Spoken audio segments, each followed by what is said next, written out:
Abanyefeso igice cya 6 umurongo w'10 haravuga ngo ibigwanishwa by'umukristo ibisigaye muremesherezwa mu mwami wacu no mu bushobozi bwiwe bwinshi, mwambare ibigwanisho byose by'Imana kugira ngo mushobore guhagarara mudatsinzwe n'ubugunge bwa wa mugwanizi. 12 kuko abo tunigana atarabe inyama n'amaraso, ariko tunigana n'abakuru n'abafise ububasha n'abaganzi y'isi y'umwiza n'impwemu mbi z'ahantu ho mu ijuru. Haleluya.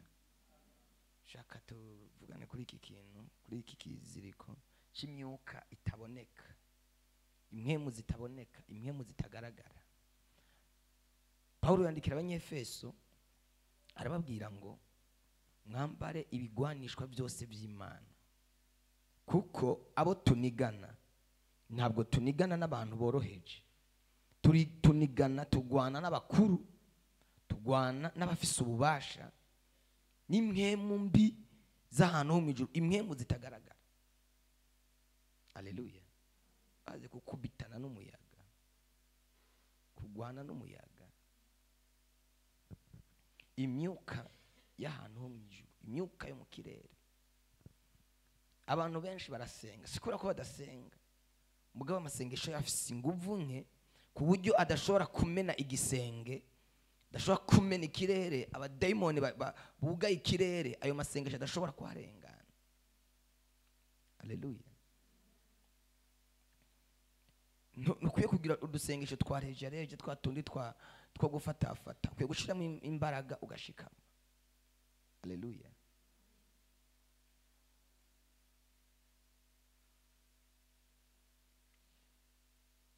Ari aho twabaye mu madini twagiye tubamwo, ugasanga bafise amasengesho ari programme.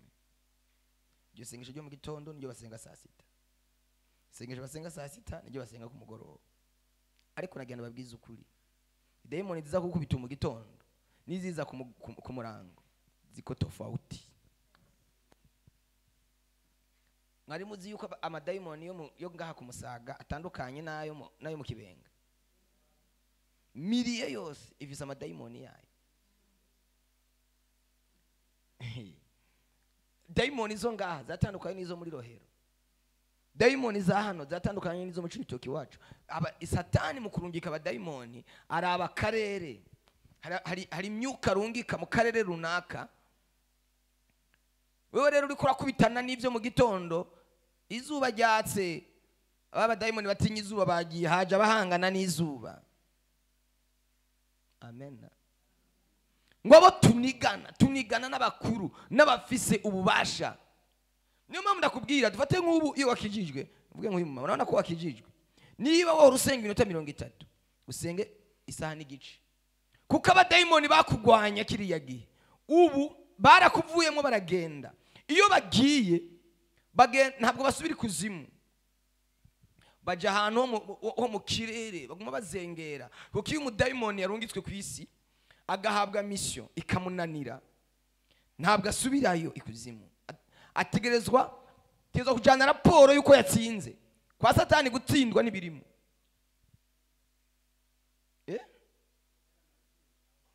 Nibyo n'ibirimo. Watumye umudayimoni amubwira ati wewe ndagutumye kwa naka kumwica, unzanira umuvyimba.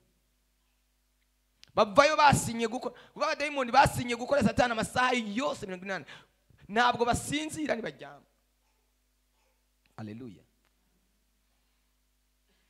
Neje ko numvirize nahe umuntu umwe ngo yagiye yabajije mugenzi baramubwira ati nje ko mfise ibibazo, mfise ubukene, nururanirwa gute? Aramubwira ati cyo si kibazo, tugende nje gukwereka ingene abantu baruranirwa, ndakwereka ahantu hava amafaranga. Ngo aramujana hari Tanzania, ajya kuri bahari, ajya kuyigoseya, baragenda. Aramubwira ati wenda giye cyo ndakubwira gukora kiba icukora.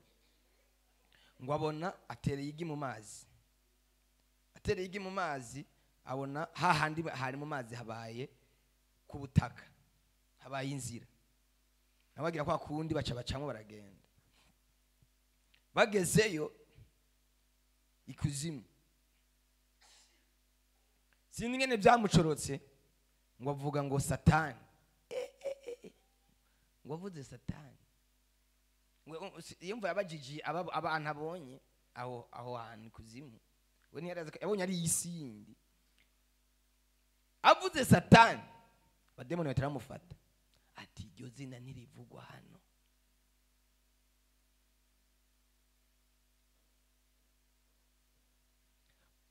Ngo babakubise ibimoko 200,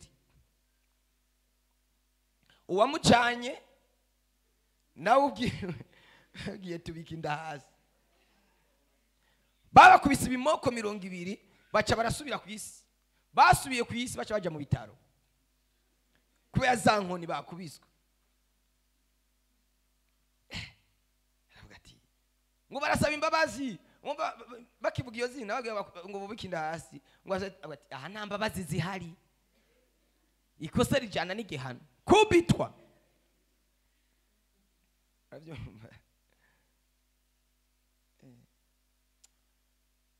Satani ibiwe nta bintu by'imikino. Iyo arungitse umuntu ugiyeyo gusa, hari undi muntu ngo yagiye kuzimu, wikuzimu bujya umuntu wese agiyeyo, yo bagiye ari wagiye ari muzima, yo bari wagiye yarapfuye, mu gitondo size dimate bakwitwa inkoni 50,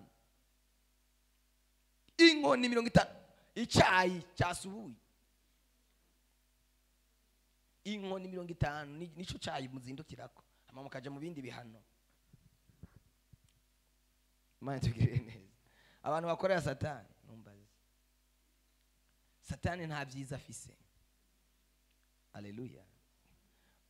Undi muntu umwe kandi ngaha nyine Bujumbura aho ngo byabaye, yari umukobwa yakundana n'umuhungu, hanyuma umuhungu yari afise amafaranga kabisa, afise amafaranga, afise imodoka nziza, mugabo akamubaza ati none sheri ubahe, atoya je nukeneye kumenya homba, wembwira ico ukeneye cyose nzoguha. Hiyumva none uyu musheri wanje atambwira yaba bimeze gute, avuga ati umunsi umwe nzomucunga, tuvanye ndamucunge ndamukurikirane ndabiyataha. Kwacara mukurikirana, abona yinjirana mu rupangu, abona n'agashambuleti yinjiyemo.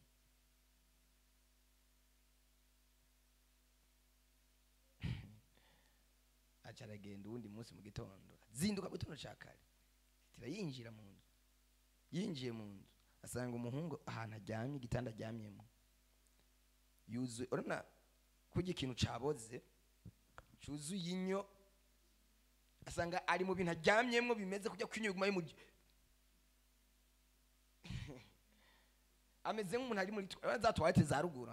Murazizi mwe ntazo mwabonye kumbure, zazi ni za ruguru usanga inyo ziguma aryamyemo. Asohoka yiruka avuga ati ndapfuye. Kumbe nagina ni daimoni nabizi. Tugwana imyuka, abantu tugendana, abantu tubane, abantu dukorana benshi ni imyuka na majini.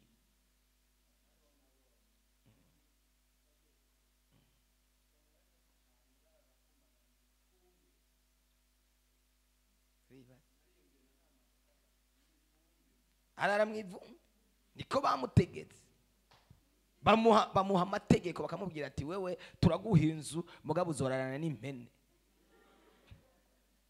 Bavuga ati turaguha amararo y'inka mugabo uzohora urara mu kiraro c'inka.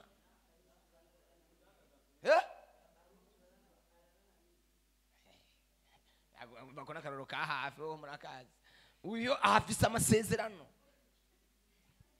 yakoze baka isi. Rero ugasanga ufitaniye amasezerano n'umuntu nk'uyu, mufitaniye gahunda, mufitaniye imigambi, mufitaniye. Haleluya. Kuko abo tunigana taraba inyama n'amaraso, ariko tunigana n'imyuka. Umuntu ukamubona ari smart mugabo afise imyuka yagiranye amasezerano nayo.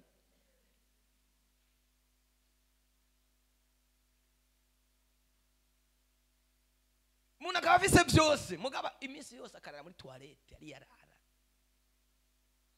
Hari ubundi ngo bari barahaye isezerano, bari barahaye itegeko ryo kujya kujya imyanda muri toilette.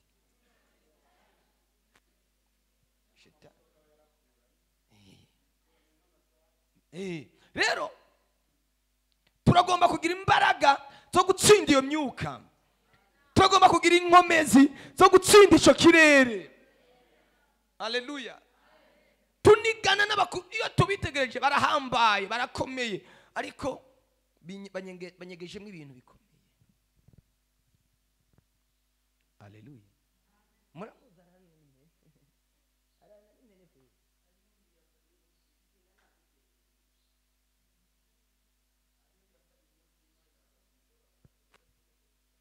Kandi amafaranga akaba igenda yagegeta amazi. Muna akaba afise amafaranga yose mugabo bakamuha ivyo. Umuntu nk'uwo wobana nawe ukaroranirwa,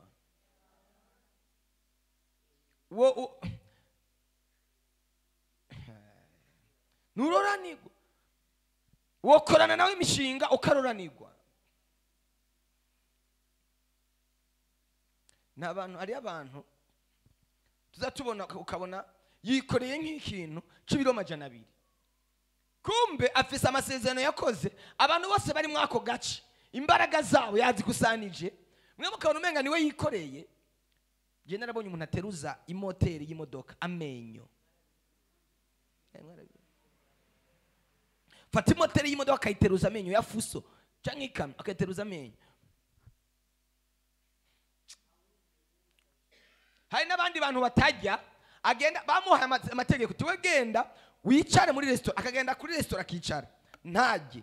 Mwebwe muri ko murajya ivyo mujya bijiwe. Ugasanga umuntu afise idemoni yo kudahagura, ajya ukumva umenga mu nda yawe hari ikinogo, kumbe hari umubanyi wawe ivyo uri yari bubiha. Ivyo uriye wewe bifise undi muntu. Haleluya. Mu bantu bariho ntasuma icyakora gusa agenda ahantu kuri restaurant akiyicarira. Urakora ibyo ukoze akaba ari wajana, umugisha wawe akaba ari watwara. Icyo kirere turagisambura mu izina rya Yesu Kristo. Terambere ryawe rifise abandi bantu baritwaye. Haleluya. Ubuzima bwawe ubayeho nabi kubera imyuka y'ahantu mu kirere. Ibyawe hari abandi bantu ukorera, urakora bakimbura. Urarima ntiwimbure wewe, korera amafaranga ntumenye irengero ryayo. Hari imyuka yo mu kirere izikajana. Tunigana n'abakuru, tunigana n'abafise ububasha. System imikorere y'isi. Haleluya. Nako navuga ku kintu ugasenga mugukumva nagiye birashika ugasenga ukumva ikirere menga kirugaye, isengesho niriko yarenga ni metero imwe. Abamedi n'abaperesi baraza bakugara ikirere. Bibiliya avuga ngo Daniyeli ngo afata umwanya wo gusenga imisi 21 yo gusenga. Agitangura gusenga inyinshi iraza, ariko ikirere abadayimoni bo mu kirere bazibira umugisha wiwe biranka ko mushikako. Uzikaba ko ijuru rishobora kuguha isezerano rikaguha umugisha wawe, ibyo Imana yagusezerana ikabirungika, kubera ko umumarayika zana inyishu ni Gabriel. Gabriel nawe ntabwo agwana, iyo aje agahura n'igitera ahitira hagarara hageze. Nta bintu byo kugwana, we cyafise intego no kukuzanira ibyo Imana yakwemereye, ibyo Imana yagusezeraniye. Iyo aje agahura n'ikirere cy'intambara arahagarara, ugasenga kandi isezerano ryawe ryaraje nirigushikeko. Ngo byabaye ngombwa Daniyeli yakomeje gutitiriza agatene ko uyu muntu areka arasaba ibyo twamurungikiye. Umumarayika aramubwira ngo yewe Daniyeli muntu umukundwa, ugishira umutima ku gusenga isengesho ryawe ryarumviswe. Inyishu yaraje ngo ariko abamedi n'abaperesi barazibiye. Byabaye ngombwa ko Imana irungika Mikayeli. Turashaka muri iki gitondo Imana ihindura ingabo, Imana ihindura semeni. Haleluya. Irungika ingabo shasha. Urabizi kana kumukumvisa ingabo no mu isi hari izo bita ngo ni ingabo ziri special, z'intambara z'ahantu hagoye, z'ahantu z'ahantu hagoye kwinjira. Babandi b'abasirikare bato bato suko batazi kugwana ariko bafise aho bagarukiriza. Biba ngombwa ko runka special ingabo z'ijuru zikomeye. Ndagomba ngo Imana irungike ba Mikaeli, aho ba Gabriel bananiwe, aho ba Gabriel batsinzwe. Muri iki gitondo Imana irungika ba Mikaeli bakuzanira inyishu yawe mu izina rya Yesu. Ndavuze ngo inyishu yawe yakire. Ico kiziriko cyo mu kirere, ico kiziriko cy'abamedi kiracika. Ntabwo nyumvise ubuzamuye. Haleluya. Cyo kiziriko cy'abamedi n'amaperesi kiracika. Umugabo wawe aramusengeye, aratabagwa, arabohoka, ariko biranga kwinyishishika. Turagomba ngo uyu munsi muri iki gitondo ico kiziriko cyo mu kirere kitagaragara kitaboneka gicike, winjiye mu bifadika.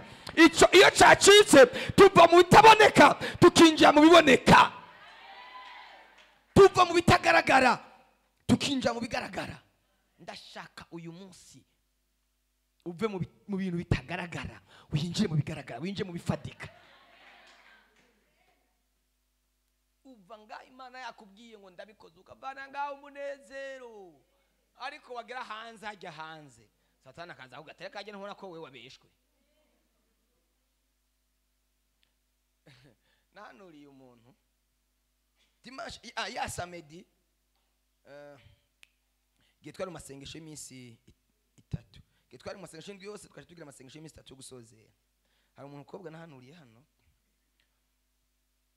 hanyuma ndamuhanuriye, kumbe wewe ntabwo yabyakiye. Ati none ibi ko twari twaganiriye, asanga kuba ko twaganiriye azi byanje. Ejo mu gitondo hari ejo kwa gatanu menga samedi niho yaje muri biro, arambwira ati burya pastor bijya bintu wari wambwiye sinari navyemeye. Nabyemeye, yabyemeye ari uko bibaye. Bamuhamagaye igihuti uti abantu bari baramwibagiye haheze umwaka wose batanamutelefona, baramuhamagara baharirira, umugore n'umugabo baharirira ku izina ryiwe. Taka kazi tugahe naka ogoya ngo reka tugahereze. Ndagomba uyu munsi yagira abantu Imana ibuza amahoro baharirire ku izina rya. Baraharira ngo yango turagahanaka, bihemuka bitsindiyeho, akazi gahemuka gatsindiyeho.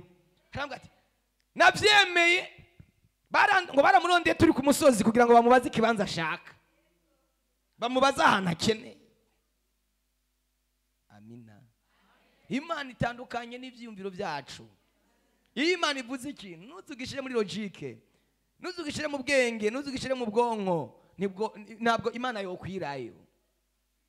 Ni hatoya cyane. Amina. Byaraba yambwiye ngomba kuja ku kazi. Naronse akazi na depoje. Ndashaka ikirere cy'abamedi n'abaperesi gisambuke, uronke ibintu utari witeze, uronke ibintu surprise zihuta, uronke surprise zivuye ku Mana. Imana igutungure mu izina rya Yesu Kristo. Wumva umuntu aguhamagara utaruzi ko yo guhamagara, ku buryo wibaza ati none yari afise nimero yanje, nata nayifise ayishakishe mu bagenzi maka agize icyo akora ku buzima bwawe. Imana ikomeye, Imana yacu, Imana igira neza. Imana yacu ni Imana nyamana, nimbuta izura ibaza Morodekayi, yamukariwe kw'irembo ry'ibwami. Imana yacu ni Imana nyamana.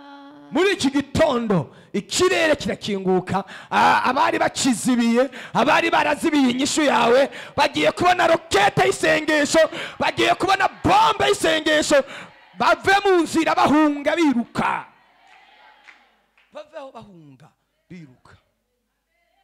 Haleluya. Barava mu nzira yawe mu izina rya Yesu Kristo. Baravaho makisezerano ryawe rigushikeko, ngo abo tunigana n'abakuru n'imwemu zitaboneka.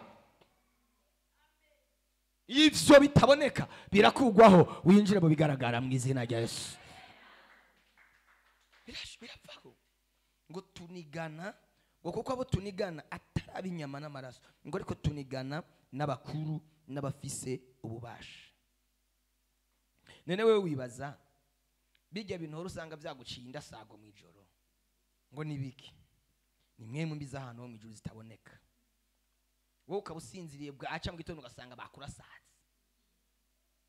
Ni imyuka y'ahantu ho mu ijuru, ni imyuka yo mu kirere. Abandi akabyuka umenga avuye kurima ihegitari, akabyuka umenga yarayikoreye inzu yose. Ni imyuka y'ahantu ho mu ijuru itaboneka. Ndashaka ko Imana iguha gutsinda iyo myuka itagaragara. Cyo kiziriko cy'imyuka itaboneka cyaboshe umugisha, cyaboshe isezerano, cyaboshe abawe, cyaboshe abana bawe. Umwana wawe akiri muto yiga muri maternelle, yari engineer, umunyabwenge, muko agenda arakura imyuka yo mu kirere igendera mufata bwenge bugenda. Yari umwana w'umunyabwenge, avuga igifaransa cyiza, ariko apfuye ubusa. Imyuka y'ahantu ho mu ijuru yaramufasha. Wize uri engineer, uri umunyabwenge, bimeze neza, ariko diplome yawe yaguye ifira. Diplome imaze imyaka 10 nanano namura deposa ngo uronka akazi. Imyaka 10 ari n'amaze imyaka 20. Haleluya, haleluya. Imyaka iheze ni myinshi, ariko ndagomba ngo Imana ikosora ibintu mu kanya gatoya. Habeho correction. Imana ikorije ibintu. Ndavuze ngo Imana ikorije ibintu, Imana ikosora ibintu. Uribaza mbwiza ukuri ukuntu umuntu ashobora kurondera passport, ukayirondera passport yawe ubatanga imyaka 10 igahera pe, atana visa nimwe wakubisemo, nani yo kujibuvira, ntunajabutse ngo ujibuvira hayi, passport igahera ukaja kurondera yindi, iyo sinyatsi muzindi. Ni imyuka yo mu kirere yaje guhumanya ibyawe, yaje guhumanya umugisha. Haleluya, Bwana asifiwe. Imyuka y'ahantu ho mu ijuru bari kuri mission yo kutubuza amahoro, yo kutubuza iterambere, yo kutubuza gushika kure. Abo badaimoni nabo kutubuza gushika kure. Murabizi Farao ngo yabwiye Abisirayeli, abwira Mose ngo ndabarekuye ni mugende, ariko nimuje kure, mugenda aho nguma ndababona. Aho ndabafise ku bushobozi umwanya wose, turagenda kandi turashika kure. Ndavuga ngo turagenda kandi turashika kure. Urava ku rwego rwo kudetaya uje ku rwego rwo kuranguza. Ntabwo byumvise umva umenga birakurengeye, ariko ababikoze bari abantu nkawe. Mbere bamwe bipfutse umwuka w'ijoro, ariko wowe wambaye umuco, wambaye umuco. Imana ikugirire neza, uve ku rwego rw'ibintu byo hasi biciriritse uje ku rwego rw'ibintu bihambaye. Amina. Umva ikintu ndakubwiye, umva ndakubwire ikintu Imana ishaka gukora ku buzima bwawe. Imana yipfuza kubera igisubizo benshi. Imana yipfuza kubera inyishu benshi. Yipfuza kuhakaze abantu benshi. Yipfuza kugaburira abantu benshi. Yipfuza kugira ibigo n'amasosiyete. Ntabwo igomba kukubona nk'umuntu aciriritse, iragomba kukubona nk'umva inkingi. Inkingi ya benshi. Abantu bavuga ati nukuri aho ngeze ndahageze kubera naka. Aho mvuze wewe nanje ndivuze. Uyo mwuka watuma ataho mugeri wanya, atacho mushikako, ataterambere, atamugisha, ndagomba ngo kuveko n'umwuka wa Medi. Iwanyu nacho mugera, iwanyu mwese muraciriritse. Haleluya. Uwakomesheje yageze kure, yageze Tanzania. Aho rero yari yavoyagije, yagiye urugendo rwa kure. Nta urashika kure, nta urashika Nigeria, nta urashika Cairo, nta urashika base kavuga bose duhugu two ngaha hafi, nta uraja South Africa, na uratera inambuko nimwe. Ibi ubyumva nk'inzozi. Ndagomba biciye muri wewe abantu baze bafata ingendo. abantu baze bashike kure, abantu baje muri Amerika, abantu baje i Burayi, biciye mu mugisha uzananye iwawe. Ntabwo mubyumva ivyo, nimwe byumva, ariko Imana irabishoboye kubikora biciye muri wewe, uba igisubizo ca benshi. Inshuti yanje, ubu umuti wa benshi muri kariki bavuga ngo haje igisubizo. Nasomye ijambo, umugabo yitwa Elisa baramuhambye, mugabo muhamba ataraheza gukora, yarapfuye mugabo apfa ataraheza umurimo. Hari umuntu atari bwakorera igitangaza, yapfanye igitangaza kibitse muri we. Baramuhamba bamushyira mu mva, arabora, asigara amagufa, ari amagufa gusa. Ngo umunsi umwe Abisirayeli bagiye guhamba umuntu, ngo bumva intambara izananye imbere n'inyuma, ngo ngaho baratewe, ngo baca baterera hasi ikiziga cy'uyo muntu bari bikoreye. Ngo bagitereye hasi, kumbe basanga bagitereye ku magufa ya Elisa. Bagitereye ku magufa ya Elisa, acarakanguka. Wa muntu yari yapfuye acarakanguka. Ndashaka agira ibintu bikanguka byari byarasinziriye bizananye. Abari bagiye guhamba bariruka, bahindukiye inyuma babona uwo bari bagiye guhamba ariko yiruka inyuma yabona. Baba ngo umuzimu ateka se ndi umuzimu ubwo hagarara, nazutse, ndagomba bapfuye bazuke bizananye iwawe. Amaterambere yari yarapfuye azuke bizananye iwawe. Umugisha wa benshi wari warapfuye uzuke bizananye iwawe. Ntabwo mubyumvise, mwamuvuze haleluya. Acarazuka muri ako kanya. Uyu munsi hari ibintu biza kuzuka. Uyu munsi hari ibintu biza kuzuka. Uyu munsi hari amafaranga aza kuzuka. Uyu munsi hari icubahiro kiza kuzuka. Abamedi, abadayimoni yo mu kirere batsinzwe mu izina. Batsinzwe. Reka dusenge. Ejo tuzovugana ikiziriko cya 20 na kangahe? Nindwi. Tuzovugana ku kiziriko cy'abafise ububasha. Ico kiziriko tuzogica. Ubwo bubasha barabufashe, tuzobugarukana iwacu. Abafise ububasha, nzobabwira abafise ububasha ni bande. Ejo uzohabwa ububasha bagutwaye, uzohabwa ubwo bushobozi bwawe bakujanye. Uzara abantu ububasha bari bawufise mugabo bwatwawe. Ejo tuzokwigize ko cya 27 kandi turabigenza.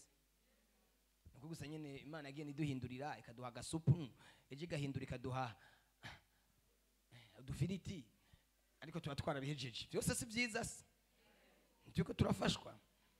Nyaza ko iyi ndwe tuzokiga ibitari bikeye. Amen. Ikibazo ni cy'abantu bariko bararuha bane bukigwa ntibaze. Ntabwo umuntu azi umunsi wiwe w'amazi azikuruka. Ntukwiriye gusiba. Nikwiriye gusiba n'umunsi n'umwe. Kuko atazikurutse no munsi arazikuruka ejo. Azikuruka ejo. Haleluya. Imana ivuze ijambo ko igomba kubohora abantu, irabikora. Irabikora. Abafise ububasha ni bande, ejo uzobamenya. Uyu munsi wewe ubaza impamvu utagira ububasha ko ari kubera iki? Hari ababufise, hari ababutwaye. Tuzobugarura. Muhaguruke dusenge gatoya. Dukubita imwe mu biza ahantu ho mu kirere, imwe mu zitaboneka. Dufata akanya ko gusenga, tubomora iyo myuka itagaragara. Umva, ibyawe birava mu bitaboneka bije mu biboneka. Hari ibintu ukeneye udashobora gufata kubera ko Satani yarabipfutse, yarabihishije, yarabinyegeje. Uyu munsi urinjira mu bifadika mu izina rya Yesu. Nasema uingie katika jina la Yesu Kristo. Uinjire mu izina rya Yesu Kristo. Uinjire mu buzima bwawe mu izina rya Yesu Kristo. Sema haleluya.